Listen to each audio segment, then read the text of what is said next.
Computers desktop configuration. आप अपने computer पर तारीख और वक्त को तब्दील कर सकते हैं। यहाँ तक कि अगर आप चाहते हैं कि आपके डेस्कटॉप पर कोई तस्वीर आए, तो आप अपनी मर्जी की तस्वीर अपने डेस्कटॉप पर लगा सकते हैं। आइए देखते हैं कि ये सब कैसे करना है। सिस्टम ट्रे में जहां आपको वक्त लिखा हुआ नजर आ रहा है, वहां हम क्लिक करते हैं। आपके सामने एक विंडो खुल गई है जिसमें दाएं जानिब एक घड़ी बनी हुई है और देखिए इसमें सेकंड्स वाली सुई हरकत भी कर रही है और उसके नीचे वक्त भी लिखा हुआ आ रहा है। बाएं जानिब पर ये एक कैलेंडर बना हुआ है जिसमें आज की तारीख नीले रंग के डब्बे से नुमाया है या हाईलाइटेड है। अब हम इस विंडो के नीचे change date and time settings पर क्लिक करते हैं तो एक डायलॉग बॉक्स ओपन हो जाता है। यहाँ पर डेट एंड टाइम के टैब में वही घड़ी आपको नजर आ रही है। इसके नीचे चेंज डेट एंड टाइम पर क्लिक करते हैं। जो विंडो अब आपके सामने है, आप देख सकते हैं कि इसमें मौजूदा वक्त 11:40 हो रहे हैं। हम इसको तब्दील करके 12:40 कर रहे हैं। यहाँ से आप बाएं जानिब बने हुए कैलेंडर से तारीख, महीना और साल चूज कर सकते हैं। जैसा कि आप जानते हैं कि आप अपने कंप्यूटर पर किसी भी किस्म की आवाज़ सुन सकते हैं, इसलिए आपको आवाज़ कम या ज़्यादा करनी पड़ सकती है। ये काम करने के लिए हमको क्या करना है, आइए सीखते हैं। आप सिस्टम ट्रे में एक स्पीकर बना हुआ देख सकते हैं। इस स्पीकर पर क्लिक करने से आपके सामने एक स्लाइडिंग बार आ जाती है। इस बार को ऊपर करने से आवाज़ ज़्यादा हो जाती है और नीचे करने से आवाज़ कम हो जाती है। अब हम डेस्कटॉप पर राइट क्लिक करते हैं। आपके सामने ये एक छोटी सी लिस्ट आ गई है। हम इस लिस्ट में मौजूद सबसे आखिरी ऑप्शन पर्सनलाइज पर क्लिक करते हैं। आप अपने सामने एक विंडो देख सकते हैं। इस विंडो में ऊपर change the visuals and sounds on your computer लिखा हुआ है और इसके बिल्कुल नीचे बॉक्स में बहुत सारे थीम्स दिए गए हैं। हर थीम में desktop background, window colour, sounds और स्क्रीन सेवर पहले से तयशुदा डिज़ाइन के साथ दिए गए हैं। इस वक्त इस कंप्यूटर पर विंडोज 7 की थीम अप्लाई की हुई है जो इस वक्त सेलेक्टेड है। इस थीम के मुताबिक कंप्यूटर के डेस्कटॉप बैकग्राउंड, विंडो कलर और साउंड्स जो सिलेक्टेड हैं, वो हमें इस बॉक्स के नीचे यहाँ नज़र आ रही हैं, जबकि स्क्रीन सेवर इस डिज़ाइन में शामिल नहीं है, इसलिए इसके नीचे नन लिखा नज़र आ रहा है। अब हम इसमें से आर्किटेक्चर की थीम पर क्लिक करते हैं तो देखें नीचे दिए गए डिजाइन्स बदल गए हैं।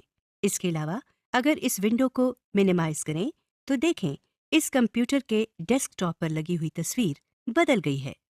तस्वीर के साथ साथ इस थीम के डिज़ाइन के मुताबिक साउंड्स और विंडो कलर भी तब्दील हो चुका है। नीचे दी गई हर ऑप्शन में से हम अलहदा-अलहदा चेंजेस कर सकते हैं। मिसाल के तौर पर हम डेस्कटॉप बैकग्राउंड पर क्लिक करते हैं तो हमारे सामने जो स्क्रीन आती है इस पर लिखा हुआ है चूज योर डेस्कटॉप बैकग्राउंड। नीचे बॉक्स में मुख्तलिफ कैटेगरीज के नीचे तस्वीर नजर आ रही हैं। ये एक बहुत लंबी लिस्ट है। इस लिस्ट में किसी भी तस्वीर पर क्लिक करने से वो तस्वीर सिलेक्ट हो जाती है। लिस्ट में बाकी तस्वीर को देखने के लिए हम स्लाइडिंग बार को नीचे ले जाते हैं। अगर हम चाहते हैं कि ये सारी तस्वीर बारी बारी हमारी कंप्यूटर की स्क्रीन पर तब्दील होती रहे तो हम सेलेक्ट ऑल के इस बटन पर क्लिक करते हैं और नीचे दी गई चेंज पिक्चर एवरी ऑप्शन पर जाते हैं। इसके नीचे ड्रॉप डाउन लिस्ट से हम 10 सेकंड्स पर क्लिक करते हैं। अब सेव चेंजेस के बटन पर क्लिक कर देते हैं। तो इस तरह आपके मॉनिटर स्क्रीन पर हर 10 सेकंड्स के बाद तस्वीर बदलती रहेगी। जैसा कि आप देख रहे हैं कि वो सारी तस्वीर जो आपने सेलेक्ट की थी बारी बारी डेस्कटॉप पर तब्दील हो रही हैं। इस लिस्ट के ऊपर एक बटन है जिस पर ब्राउज लिखा है। इस बटन को दबाकर आप अपनी मर्जी की तस्वीर भी ला सकते हैं। बॉक्स के नीचे एक ड्रॉप डाउन मेन्यू है जिसके ऊपर पिक्चर पोजीशन लिखा हुआ है। इस मेन्यू में 5 ऑप्शंस हैं। सबसे ऊपर फिल लिखा हुआ है। हम इस पर क्लिक करते हैं। क्लिक करने से तस्वीर मॉनिटर पर पूरी पूरी आ जाती है। इस लिस्ट की दूसरी ऑप्शन पर फिट लिखा हुआ है। इस पर क्लिक करने से तस्वीर अपने असल साइज में आ जाती है और अगर तस्वीर मॉनिटर की स्क्रीन से छोटी हो तो स्क्रीन के दाएं, बाएं, ऊपर या नीचे काली जगह रह जाती है, जैसा कि आप देख रहे हैं। तीसरी ऑप्शन स्ट्रेच की है। जैसा कि आप जानते हैं कि स्ट्रेच का मतलब खींचना है। इस ऑप्शन पर क्लिक करते ही कंप्यूटर तस्वीर को खींचकर स्क्रीन पर पूरा कर देती है। चौथी ऑप्शन टाइल की है।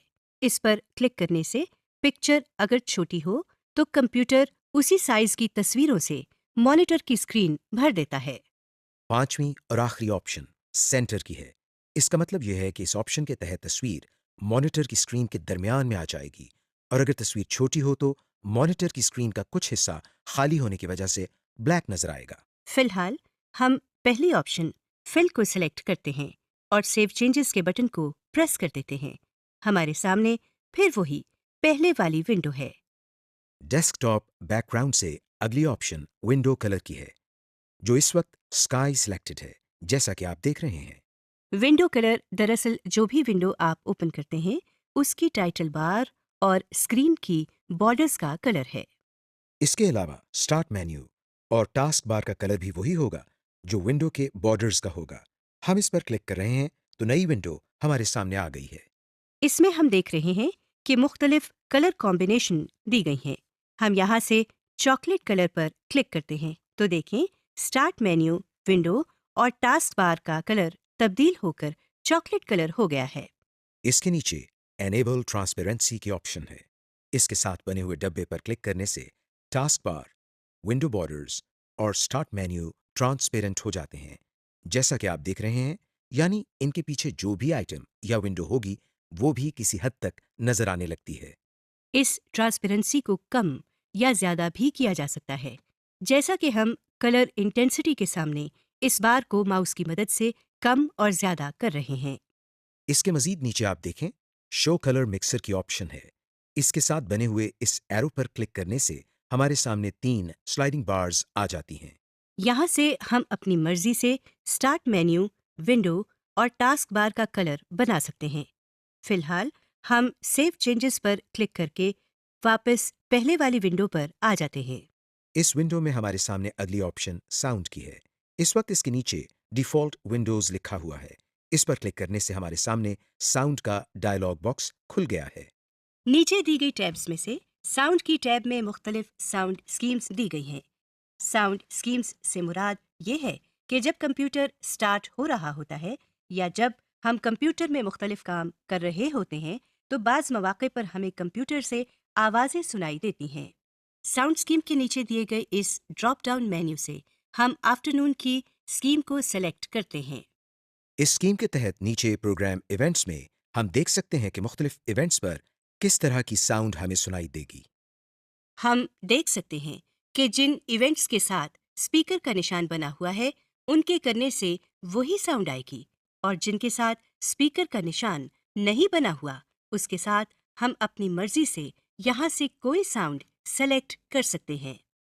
इसके लिए पहले हम इस इवेंट को सिलेक्ट करते हैं और फिर साउंड्स के नीचे इस ड्रॉप डाउन मेन्यू से एक साउंड का इंतखाब करते हैं। तो देखें इस इवेंट के साथ भी अब एक स्पीकर बना हुआ नजर आ रहा है, लेकिन ये स्पीकर अभी येलो कलर में है। अब हम अप्लाई के बटन पर क्लिक करते हैं तो ये नॉर्मल कलर में आ जाता है। इसी तरह कंप्यूटर में मुख्तलिफ काम करने पर हम अपनी मर्जी की ऑडियो या साउंड अप्लाई कर सकते हैं। हम ओके के बटन को प्रेस करके पहले वाली विंडो की तरफ आते हैं। इस विंडो में नीचे दाएं जानिब स्क्रीन सेवर की ऑप्शन है जिसके नीचे नन लिखा हुआ है। आइए अब हम स्क्रीन सेवर के बारे में कुछ जान लेते हैं। जैसा कि नाम से जाहिर है, स्क्रीन सेवर हमारी स्क्रीन को महफूज रखने के काम आता है। हम स्क्रीन सेवर की ऑप्शन पर क्लिक कर रहे हैं। आपके सामने स्क्रीन सेवर सेटिंग्स का डायलॉग बॉक्स है। इसमें आप एक ड्रॉप डाउन मेन्यू देख रहे हैं जिसके ऊपर स्क्रीन सेवर लिखा हुआ है। इस ड्रॉप डाउन मेन्यू में मौजूद पहली ऑप्शन पर क्लिक करने से ऊपर बने हुए मॉनिटर पर विंडोज 7 लिखा हुआ आ गया है। ये टेक्स्ट वक्त के साथ साथ हिल भी रहा है। स्क्रीन सेवर लिस्ट के सामने दो बटन बने हुए नजर आ रहे हैं। पहले बटन पर सेटिंग्स लिखा हुआ है और दूसरे बटन पर प्रीव्यू लिखा हुआ है। हर बटन के लिए सेटिंग्स मुख्तलिफ होती हैं। हम आपको कोई एक आइटम सिलेक्ट करके उसकी सेटिंग्स दिखाते हैं। सेटिंग्स के साथ वाले बटन पर प्रीव्यू लिखा हुआ है। अब हम इस पर क्लिक करते हैं और देखते हैं क्या होता है। जैसा कि आप देख रहे हैं, कि जो स्क्रीन सेवर हमने लिस्ट में से सिलेक्ट किया था और जो सामने बने हुए मॉनिटर पर नजर आ रहा था, वो अब हमारी पूरी स्क्रीन पर आ चुका है। इसका मतलब ये हुआ कि प्रीव्यू का बटन दबाने से हम ये देख सकते हैं कि जो स्क्रीन सेवर हमने सेलेक्ट किया है वो हमारी स्क्रीन पर कैसा लगेगा। हम जैसे ही अपने माउस को हिलाते हैं, हमारे सामने आया हुआ स्क्रीन सेवर गायब हो जाता है। यानी हमने स्क्रीन सेवर को स्क्रीन से हटाने का तरीका भी सीख लिया। हम माउस को हिलाने के बजाय अगर अपने कीबोर्ड की कोई की दबा दें तो भी स्क्रीन सेवर गायब हो जाता है। इन बटन्स के नीचे वेट के सामने 1 मिनट लिखा हुआ है। इसका मतलब है, अगर हम अपने कंप्यूटर पर 1 मिनट तक कोई काम नहीं करते तो कंप्यूटर पर स्क्रीन सेवर ऑटोमेटिकली चलने लग जाएगा। हम यहाँ से इन एरोज की मदद से इसका दौरानिया बढ़ा भी सकते हैं। जैसा कि आप देख रहे हैं कि हमने इसका दौरानिया 5 मिनट तक कर दिया है। अब हम अप्लाई के बटन को प्रेस कर देते हैं और वापस पहले वाली विंडो पर आ जाते हैं।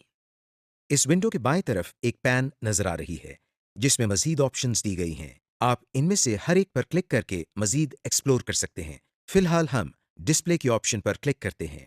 हमारे सामने एक और स्क्रीन ओपन हुई है। इस स्क्रीन के बाईं तरफ से हम चेंज डिस्प्ले सेटिंग्स पर क्लिक करते हैं तो हमारे सामने एक और स्क्रीन खुल जाती है। सबसे पहले डिस्प्ले के सामने हमारे मॉनिटर का मॉडल सिलेक्टेड है। इसके नीचे रेजोल्यूशन लिखा हुआ है, जो कि दरअसल स्क्रीन एरिया और स्क्रीन क्वालिटी के मुतालिक है। यहाँ से हम अपनी स्क्रीन की क्वालिटी में चेंजेस कर सकते हैं। रेजोल्यूशन के सामने बना हुआ ड्रॉप डाउन मेन्यू खोलने पर हम देखते हैं कि हमारे पास जो लिस्ट आई है उसमें 4 ऑप्शंस हैं। यहाँ से हम हर एक को बारी बारी सिलेक्ट कर रहे हैं, तो आप ऊपर बने हुए LCD मॉनिटर में स्क्रीन एरिया के अंदर होने वाली तब्दीली को देख सकते हैं। रेजोल्यूशन के नीचे ओरिएंटेशन की ऑप्शन दी गई है। इसमें भी 4 ऑप्शंस दी गई हैं, जिनको बारी बारी तब्दील करके हम LCD मॉनिटर में प्रीव्यू कर सकते हैं। इसके अलावा नीचे आप मजीद ऑप्शंस देख सकते हैं। दाएं तरफ नीचे एडवांस्ड सेटिंग्स लिखा हुआ है। इस पर हम उस वक्त क्लिक करते हैं जब हम कंप्यूटर की इंटरनल या अंदरूनी सेटिंग्स को तब्दील करना चाहते हैं। मगर क्योंकि अभी हम कंप्यूटर की इंटरनल सेटिंग्स के बारे में कुछ नहीं जानते, लिहाजा हम इस बटन पर क्लिक नहीं करेंगे। Use available help functions. अब हम ये देखते हैं कि अगर हम कंप्यूटर पर काम करते हुए कहीं फंस जाएं या कोई काम गलत कर दें, तो हम किस तरह मदद हासिल कर सकते हैं। इसके लिए हम सबसे पहले डेस्कटॉप पर मौजूद कंप्यूटर के आइकॉन पर डबल क्लिक करते हैं। जो विंडो हमारे सामने आई है, अब आप कीबोर्ड की F1 की प्रेस करें। जो विंडो हमारे सामने खुली है उसके टाइटल बार में विंडोज हेल्प एंड सपोर्ट लिखा हुआ है। इस विंडो के नीचे वर्किंग विद कंप्यूटर फोल्डर लिखा हुआ है। स्क्रॉल बार की मदद से नीचे इस सिलसिले में मजीद आइटम्स देखे जा सकते हैं। हम इसमें से किसी आइटम पर क्लिक करते हैं। क्लिक करते ही इस आइटम के बारे में तमाम तफसील आ चुकी है। समरी। इस लेसन में हमने सीखा कि कंप्यूटर को किस तरह ऑन या ऑफ किया जाता है, कंप्यूटर को किस तरह पावर बटन दबाए बगैर रीस्टार्ट किया जाता है, किस तरह किसी डायलॉग बॉक्स या विंडो को बड़ा, छोटा या क्लोज किया जाता है, menu bar, title bar, standard bar क्या होते हैं, कंप्यूटर की बुनियादी खसूसियात जैसे ऑपरेटिंग सिस्टम का इंस्टॉल होना, कंप्यूटर की प्रोसेसिंग स्पीड और रैम वगैरह क्या होती है, कंप्यूटर की डेस्कटॉप कॉन्फ़िगरेशंस जैसे बैकग्राउंड, स्क्रीन सेवर्स और डेस्कटॉप एरिया वगैरह को किस तरह तब्दील किया जाता है।